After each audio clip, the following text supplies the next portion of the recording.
Estela salió de prisión en mayo del 2017. Estuvo 16 años en prisión, acusada de corrupción de menores. Inmediatamente después de salir de la cárcel, tomó un taxi con rumbo a un hotel de la colonia Guerrero, el mismo donde ella, su pareja y sus 3 hijos tenían algo parecido a un hogar. Al llegar ahí no encontró a nadie, excepto al dueño del hotel, el español, como ella le llamaba, quien la aceptó de inmediato y le dio una habitación por 190 la noche. En esos primeros momentos de libertad, resguardada en el Santander, delineó su único objetivo en los días que le esperaban: encontrar a Karen, Lupita e Isaac, sus hijos. Los planes también incluyeron regresar a su antigua ocupación, la prostitución. Al día siguiente, después de pedir fiada la habitación, compró un sombrero de paja y solapa ancha, lustró las botas café con las que entró a prisión y eligió una falda muy corta de mezclilla. La tejana había regresado a las calles.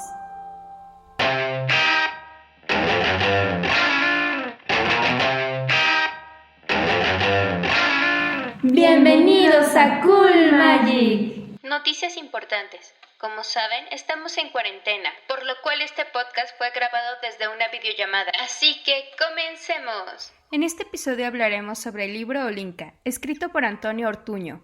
Es un relato realista sobre la corrupción y la forma de vivir y actuar de los delincuentes de camisa blanca. Hola Lucy, ¿cómo te encuentras el día de hoy? Muy bien, Norma, gracias. Espero que todos se encuentren muy bien. Antes de hablar sobre el libro y el escritor, les recordamos que al final contestaremos las preguntas que nos enviaron por inbox. Ahora sí, regresando al tema, me gustaría hablar un poco sobre el escritor, quien es Antonio Ortuño. Nació en Guadalajara, Jalisco, en 1976. Es narrador y periodista. Estudió Sociología en la Universidad Nacional Autónoma de México y Producción de Cine en el Centro Universitario de Estudios Cinematográficos en la Ciudad de México.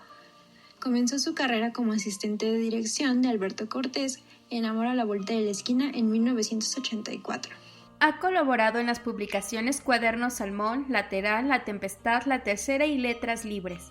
Es finalista del Premio Jarralde de la novela 2007 por Recursos Humanos. Su trabajo se incluye en la antología y Grandes Hits, volumen 1, en la nueva generación de narradores mexicanos y en la antología Narcocuentos. También ha ganado diferentes premios, como el premio de la Fundación Cuatro Gatos al mejor libro juvenil por El Rastro en 2017, premio Ribera del Duero y premio Bellas Artes de Cuento Hispanoamericano en 2018 por La Vaga Ambición. Bueno, como ya lo habíamos mencionado en esta ocasión, haremos una reseña sobre el libro Olinka.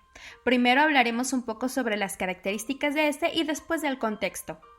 Olinka fue publicado en el año 2019. Es de género ficción literaria y está compuesto de 197 páginas. La novela la podemos dividir en 3 partes importantes. La primera, en donde nos cuenta la vida de Blanco cuando estuvo en la cárcel. La segunda, cuando Blanco sale de esta. Y la última es como el comienzo, el motivo por el cual él estuvo encerrado 15 años. La historia trata de Aurelio Blanco, que es nuestro personaje principal, quien estuvo preso durante 15 años por culpa de Carlos Flores, su suegro, el padre de su esposa. Cuando finalmente logra salir de la cárcel, tiene en mente recuperar a su familia, puesto que su esposa dejó de visitarlo. A pesar de eso, él siempre tuvo en mente a su hija y a ella. Cuando sale, no solo tiene la intención de volver con su esposa, sino que su suegro le dé el dinero que le prometió por echarse la culpa. Eran 2 millones de pesos por año, una cantidad superior a la que ganaba como contador de la constructora familiar. El libro nos habla de un personaje que busca venganza. El autor nos menciona que era importante para él eludir la tentación fácil de cierta narrativa que hace que el personaje busque venganza a toda costa. Blanco refleja una realidad llena de valores hacia su familia. Para darle vida a sus personajes, el autor claramente recurrió a cosas de la vida real. Por ejemplo, se basó en familias de bajos recursos, así como familias de recursos altos. Como ya mencionamos, él nació en Guadalajara. Es por esto que toda la historia tiene influencia de su ciudad natal. A pesar de eso, un dato curioso es que Olinka ha sido terminada en Alemania, puesto que Ortuño se hizo acreedor de una residencia artística por parte del Servicio Alemán de Intercambio Académico, por lo que no vive en Zapopan, sino en Berlín.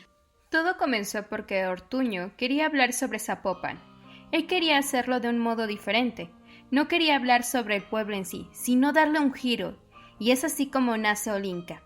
Los temas que se tocan en este libro son bastante interesantes. Uno de los principales sería el deseo de la clase baja por poder escalar más allá. Esto lo podemos ver cuando Blanco acepta la culpa de todos los fraudes por hacer la residencia de lujo. Otro tema interesante y que tristemente sí llega a ser característico de nuestro país es, como ya mencionaste, la forma ilegal en que se llevan a cabo las cosas. Hemos investigado algunos datos y en México se han incrementado los fraudes. Tan solo en 2011 al 2018 se han registrado 30.8 millones de posibles fraudes. ¿Puedes creer esto, Norma? Sí, honestamente es increíble y triste a la vez ver cómo este tipo de acciones son muy comunes en nuestro país, aunque sabemos que esto llega a pasar en todo el mundo. Creo que debemos esforzarnos para evitar este tipo de situaciones. Una solución que se ha propuesto en los últimos años es elevar la calidad de la educación.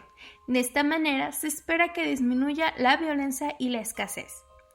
Al igual que tú, lee un artículo sobre la corrupción en México y menciona que para hacer un fraude no necesariamente debe ser algo de la magnitud de como lo muestra en el libro, sino empieza desde las llamadas telefónicas, las famosas extorsiones.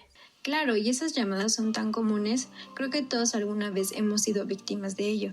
También están los fraudes electrónicos y muchos más. Podríamos continuar hablando de ello por mucho tiempo, pero creo que es momento de nuestra parte favorita, el contestar las preguntas que nos han mandado. La primera pregunta es, ¿alguna vez han imaginado lo que sería estar 15 años sin ver lo que sucede en la sociedad? Qué buena pregunta. Creo que es algo difícil de pensar por ti mismo, pero si se diera el caso, creo que sí sería muy impactante. Tan solo el pensar en las grandes diferencias entre hoy y hace 15 años son muchas. Sí tendrías que aprender a adaptarte. No solo eso, sino lo que le pasó a Blanco con su familia, que su esposa lo dejó de buscar. Claramente existiría un distanciamiento con tus familiares, y eso es todavía más difícil, pues además de adaptarte a la nueva sociedad, tendrías que buscar de nuevo la aceptación de tu familia. Tienes toda la razón, Lucy. Creo que es algo muy complicado porque lamentablemente cuando terminan su condena y salen a la sociedad es difícil llevar a cabo esta reintegración. En la Ciudad de México existen 1.900 mujeres en prisión. Al menos el 70% de ellas han sido abandonadas por sus familias y el 20% no ha recibido ninguna visita. La gran mayoría de las que logran salir se enfrentan a una ciudad que ya no les pertenece, que no reconocen. La segunda pregunta es, usualmente no leo este tipo de libros, sino más de fantasía. ¿Me lo recomendarían? Sí, es un género muy diferente a lo que estamos acostumbrados, porque claramente Olinka no tiene nada fantástico, entre comillas, pero puede que te guste. Tiene como una dosis de misterio. Bueno, yo lo veo así, porque quieres descubrir cuál fue el motivo principal por el cual condenaron a Blanco. Además, también quieres saber qué pasó con su familia, su esposa Alicia y su hija Carla, ya que al principio de la historia nos cuenta que Alicia solo fue a visitarlo 12 veces y después lo abandonó. Sin entrar tanto en detalles, para no spoilearlos, tenemos varios personajes que son interesantes, como Estrella, que es una abogada, Piña, que es un abogado, Marquitos, un compañero de Blanco, entre otros. Además, es una lectura que te la lees en una sentada. Concuerdo contigo, Norma. Creo que es un libro bastante interesante por los temas que toca. Es verdad que quieres saber la razón por la cual Blanco está ahí. Además, como es fácil de comprender, no se hace tedioso. Creo que es una buena oportunidad para que te adentres a otro tipo de libros que no son de fantasía, ya que creo que este te va a resultar bastante digerible. Última pregunta. ¿Leerían otro libro de este autor? Sí, claro, tiene una gran variedad de libros que podríamos leer, como algunos por lo que ha ganado premios, entonces creo que vale mucho la pena tomarlos en cuenta. Claro que sí. Como lo mencionamos al principio, tiene una gran variedad de novelas. La que me interesaría leer sería El buscador de cabezas, ya que es una de sus primeras novelas que publicó. Gracias por escucharnos, los esperamos en el siguiente episodio. No olviden mandarnos sus preguntas.